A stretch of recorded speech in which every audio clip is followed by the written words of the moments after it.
Hoy, Jessie. Thank you for calling me. How may I help you? Oh. I found your ID sa my field. Here you go. Wait, crush. Ilalagay ko muna sa calendar ko na pinansin mo ako ngayon. I said I found your ID. You found my ID? Yep, here. No, crush. You found me and then I found you. Okay ka lang? I'm not Jessie J, but I think you're now my flashlight. Light. Pero pwede din naman ako maging si Jessie Saragosa. Kasi parang di ko yata kaya pag sa buhay ko wala ka. Jessie Saragosa yun, di ba? Nauntog ka na naman ba? O ano naman pinagsasabi mo? Sinusungitan mo na naman ako, kawawa naman ako. Paalog ka nga sa kaibigan mo para tumino ka naman. Matino ako! Sorry, na-offend ba kita? Matino ako pero kapag kaharap kita ako ay nawawala sa sarili na parang Christian? Ganon. Ewan ko sa'yo. Alam mo, Christian, kapag ako tumigil sa pangungulit, huyo ka na sa akin. Halata namang ako lang ang nagbibigay sa'yo ng makulay na buhay na parang gulay. No, Jessie. Kapag ikaw hindi ko pinansin, baka umiyak ka. Gustong-gusto mo pa naman ako. Ang yabang ha? I'm gonna remove that smirk, Christian. Ipupusta ko puso ko. Hindi mo kaya. Puso? Bakit? Gusto mo na ba ako? Gusto? Let's see. Try harder, Jessie. You won't last long. Marupok ka pa naman. Papansinin mo rin ako. Mukhang ikaw ang iiyak, boy ah. Shut up. Pangalawang araw pa lang. Matirang matibay, di ba? Pero sa pagkakakilala ko kay Jessie bro, hindi marupok yan. Mataas pride niyan. Kaya kung ako sa'yo, pansinin mo na. Umamin ka na. We had a deal. Deal mo mukha mo. Parang ewan kung makangiti kahapon tapos ngayon, mas masama pa mukha mo kaysa sa akin na bumagsak sa pre-cal. Bahala ka. Baka malate ka niyan. Bayan, kung uubo kayo, doon kayo sa labas. Yung virus mo pakalat-kalat. Hoy. Okay, fine. I give up. Sorry for what I said and for how I acted. Pansinin mo na ako. Oh, Christian, nandiyan ka pala. Kanina ka pa? Hindi mo ba ilalagay sa calendar mo na pinansin kita ngayon? Na natalo ako sa challenge natin? Bakit ko ilalagay yun? Sino ka ba? Seryoso ka ba? Mamaya na pwede. May ginagawa kasi ako. Shoo! I'm gonna shoo away.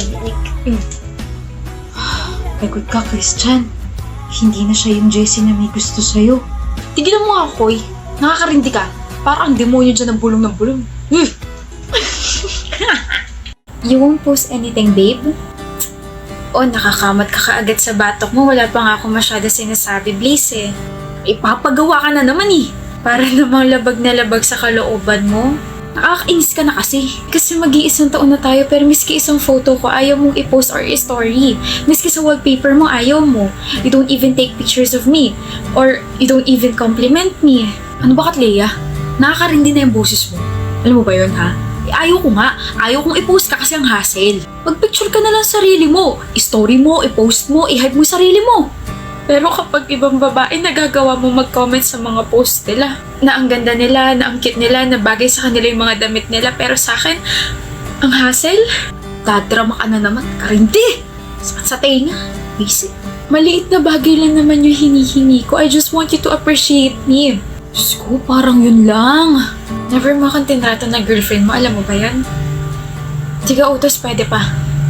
Katleya, bili mo nga ako ng Yossi. Katleya, bili mo kami ng mga kaibigan ko ng alak. Katleya, ninisin mo yung kwarto ko. Katleya, gawin mo yung assignment ko. Ano ba kita natiis? Kasi mahal nga pala kita. Nakakapagod din pala, no? Yun na nga lang yung silbi mo, nagre-reklamo ka pa? Alam mo, tama nga yung mga tropa ko eh. Maarte ka. Kaya dapat sa'yo palaging inuutusan para magtanda. 2 sampal lang yan, baka magreklamo ka pa. Break na tayo, lul. Let's go. Bakit? Ang ganda mo, miss. Sino ko nga ulit?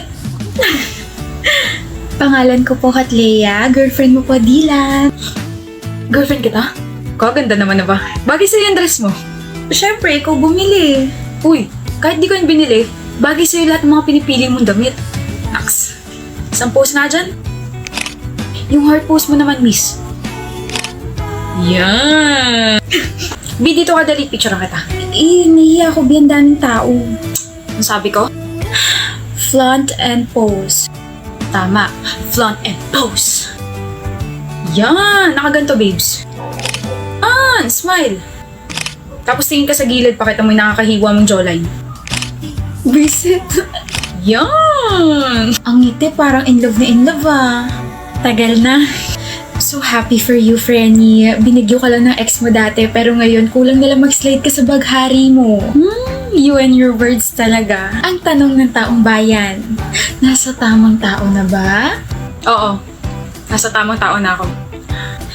Dylan, Kobe, nasa tamang tao ka na ba? Ako rin. Nasa taong tama na. Nilalanggam na ako rito. Makaalis na ang buwisit. Liga na? Okay, baby. Oh my gosh, William. Oh my gosh, why my baby? Pupunta rito yung favorite group ko. Pumila ka sa likod. They're going to have a concert here. Period with a dot. Oh my gosh, pupunta ako. As you should, sis. Go get that ticket, girl. Slay, queen. Sis? Slay? Can you not? Sinicheer na nga kita, ayaw mo pa? Inaasar mo na naman ako eh. And why are you talking like that ba? Saan mo natutunan yung mga words na yan? So you, I'm not talking like that kaya. Pero palagi ko nakikita mga comments mo sa mga friends mo. Slay, queen, tapos may ganun pang emoji. Whatever. So ano, pupunta ka ba? Of course, I can't miss that concert. Sino kasama mo? Ako lang mag-isa. Wala naman akong friends na same interest sa akin. Ayos, kawawa naman ang baby. Well, kaya ko naman sarili ko eh. Just drop me off sa concert. Anong drop you off? My condo's too far sa mismong concert place. Sino may sabing ihahatid kita? You're harsh, William. Manonood din ako ng concert. Huh? But you don't listen to them kaya? Anong hindi? Fake news ka. Inumpisahan ko na silang pakinggan simula na sinabi mong idol mo sila. Kaya alam ko yung mga ibang kanta nila, Charlotte. Nakaka-addict na eh. Ginawa mo talaga yon? Wala akong first to save interest sa'yo but you have me. You'll always have me. Sasamahan kita ron. We'll have some fun. Mas nauna ko pa nga nalaman na may concert sila rito kaya bumili na ako ng light stick.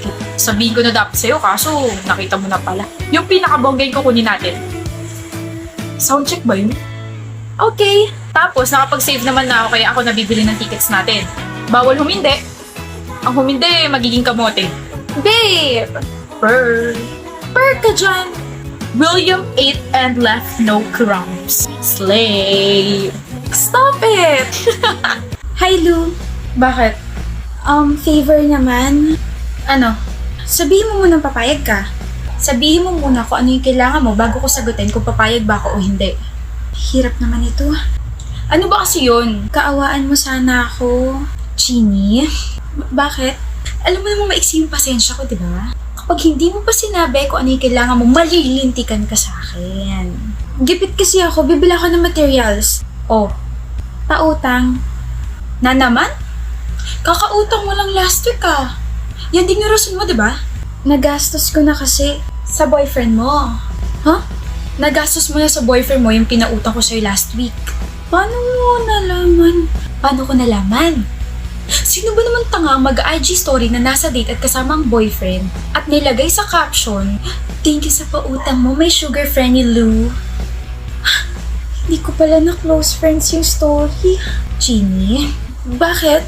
Kaya kita pinapautang kasi palagi mo sinasabi na kailangan mo bumili ng materials para sa plates natin. Siyempre, ayoko naman na ikaw ay bumagsak at mapag-iwanan kasi nga sugar friendly mo ko. Tapos nakita ko yung IG story mo at doon ko napagtanto na sa dates niyo napupunta lahat ng pinapautang ko sa'yo. Pero hindi ako galit. Ano? Ibig sabihin ba pauutangin mo ko? Galit na galit lang. Uutang ka na naman? Di mo pa nga nababayaran yung 7 mo pang utang eh. Magkano na nga yun? 11,000. Binibigyan kita ng deadlines pero ano yung lagi mo sinasabi? Sa katapusan na. Gagraduate na tayo, wala pa rin yung pera. Baka naman. Galaw-galaw at baka ako naman yung matapos sa ginagawa mo. Lou, sorry. Huwag mo ako malulot, baka maluha ka sa akin kapag dinamanda kita. Huwag! Yung boyfriend ko kasi kung ano-ano hinihiling eh. Wala akong pake. Mabait naman ako, Chini. Pero sobra na kasi at sana magbayad ka na sa tamang oras. ibalik mo na yung pera. I'm giving you 1 month. Ha? 1 month? Ang bilis naman. Saan ako kukuha na 11,000? Ewan ko. Sa boyfriend mo. Lu! 1 month. Kung wala pa rin, luluha ka na, luluhod ka pa. Clyde, Sige, aminin mo na. magdala kang jacket, di ba? Pero naman ako. Nang di na puro pa. Para-paraan, yan ka na naman. Yang mga Ha? tinginan mo, Naku, Faye. alam ko yan. Gusto mo lang mapil na kunwari yakap mo ko eh. Sabihin Alam mo, wag na. magkakareho Here, take this. Release na. di naman ako Thank you, Jeremiah. Labhan ko na lang after. mapitag-usapan Sure. natin ang masimulan. Di naman O, ito na. Hindi na nga ito na oh. Ako na lang hihiram sa'yo, Clyde. Dali. Nilalamig ako eh. Manigis ka sa lamig dyan, Pawi. Damot ang pangit talaga ng epekto ng series. Sana maging si Jeremiah at saka si Faye.